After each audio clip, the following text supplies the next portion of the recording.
Beach CRA is hoping to make good on what many call a bad investment.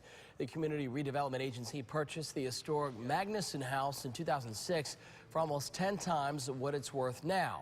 News Channel 5's Marissa Bagg explains what the agency is doing to try and reverse its financial loss.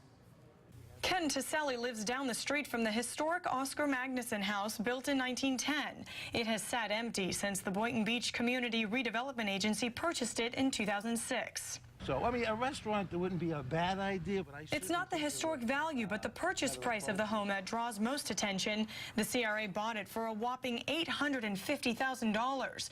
The appraisal value at the time, $180,000. I think it's a travesty. Whoever was responsible for it should be taken to task. It's now worth about 1/10 that price. Whether it was a good idea to buy depends on who you ask. Who knew that the bottom would fall out of the economy?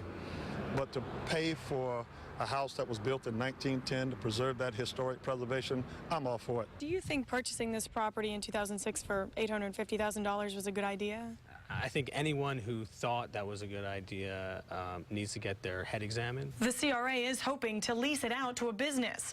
The city first must agree to making some zoning changes to open it up to additional opportunities. The CRA has spent the last few months clearing out a lot of the trees and bushes that were once in front of the house so that it's now a lot easier to see from the street. They even took down a porch awning that was right outside the front door so that it draws more attention to the house. They figure the more exposure it has, the more chance that businesses will want to move in here. I think leasing would probably be better. There's more control over the property because it is historic property. Tonight, the city will also consider designating it as a local historic property. Reporting in Boynton Beach, Marissa Bagg, WPTV News Channel 5.